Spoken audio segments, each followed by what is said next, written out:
حضرت علامہ شیخ محمد البانی رحمۃ اللہ علیہ بیان کرتے ہیں کہ میں مکہ معظمہ میں مجاور تھا۔ ایک دن ایسا آیا کہ کھانے کے لیے کچھ نہ ملا اور میں بھوک سے نڈال ہو گیا۔ اسی حالت میں باہر نکلا تو راستے میں ایک تھیلی پڑی دکھی۔ اٹھا کر دیکھا تو ریشمی تھیلی تھی اور ریشم کی ڈوری سے بندھی ہوئی تھی۔ جب میں نے اسے قیامگاہ پر لا کر کھولا تو دیکھا اس میں نہایت قیمتی موتیوں کا ایک ہار موجود تھا۔ بازار نکلا تو دیکھا کہ ایک شخص رومال ہاتھ میں لیے پکار رہا ہے، میری تھیلی جس میں موتیوں کا ہار تھا گم ہو گئی ہے۔ جو صاحب اس کا پتہ دے گا اس کو شکریہ کے طور پر 500 دینار انعام دوں گا جو اس رومال میں بندھے ہیں۔ پھر آپ فرماتے ہیں میں اس شخص کو اپنے گھر لے آیا اور تھیلی نکال کر اس کے حوالے کی۔ وہ شخص بڑا ممنون ہوا اور حسب وعدہ مجھے 500 دینار پیش کیے، لیکن میں نے معذرت کی اور کہا کہ میں نے یہ کام رضائے الہی کی خاطر کیا ہے، اجرت لے کر میں اپنا اجر ضائع نہیں کرنا چاہتا۔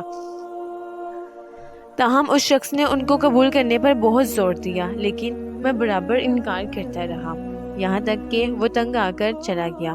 اس واقعے کے کچھ عرصے بعد میں نے مکہ معظمہ سے رخت سفر باندھا اور ایک سمندری جہاز پر سوار ہو گیا۔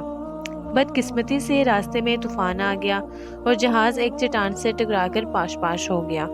میرے سوا سب مسافر ڈوب گئے۔ میرے بچنے کی یہ صورت ہوئی کہ تختہ میرے ہاتھ آ گیا اور میں اس پر بیٹھ گیا۔ بہتا بہتا ایک جزیرے کے ساحل تک پہنچ گیا۔ حسن اتفاق یہ ہوا کہ اس جزیرے کے باشندے مسلمان تھے۔ میں وہاں کی مسجد میں ٹھہر گیا۔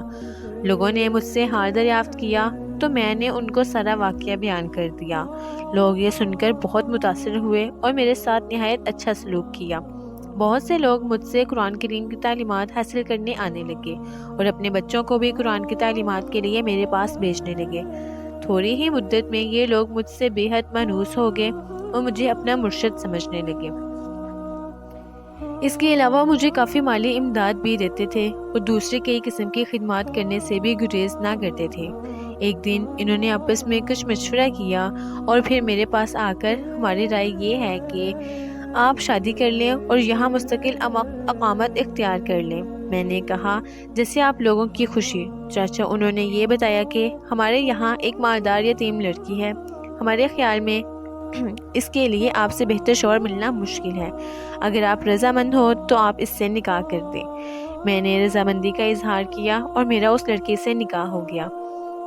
جب میں نے خلوت میں اپنی بیوی کو دیکھا تو یہ دیکھ کر حیران رہ گیا کہ وہی تھیلی والا ہار اس کے گلے میں پڑا ہوا ہے۔ دریافت کرنے پر معلوم ہوا کہ یہ لڑکی اسی حاجی کی بیٹی تھی جس سے میں نے محض اللہ کے لیے ہار واپس کر دیا تھا۔ لوگوں نے مجھے بتایا کہ لڑکی کا باپ حج سے یہاں واپس آیا تھا تو آپ قیمتی ہار کے گم ہونے اور پھر اس کے مل جانے کا یہ واقعہ اکثر بیان کیا کرتا تھا۔ جس شخص نے مجھے یہ ہار واپس دیا ایسا بے نفس آدمی میں نے دنیا میں نہیں دیکھا۔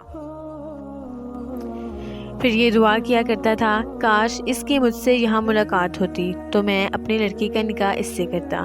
پھر آپ فرماتے ہیں کہ اللہ تعالیٰ نے اس مرحوم حاجی کی دعا کو شرف و قبولیت بخشا اور لڑکی کا میرے ساتھ نکاح ہو گیا۔ اللہ پاک نے اس بیوی سے مجھے اولاد بھی نوازی۔ سبق: اس واقعے سے ہمیں یہ سبق ملتا ہے کہ سچ ہے نیکی کا بدلہ ہمیشہ اچھائی سے ہی ملتا ہے اور برائی کا بدلہ ہمیشہ برائی سے ہی ملتا ہے۔ جیسا کہ اس واقعے میں دیانت کا بدلہ کیسے عظیم ملا، اللہ تعالیٰ نے دنیا میں ہی دکھا دیا۔ جو امانت دار ہوگا اللہ تعالیٰ غیب سے اس کی مدد فرمائے گا۔ اللہ تعالیٰ ہمیں اس واقعے سے سبق حاصل کرنے کی توفیق عطا فرمائے، آمین۔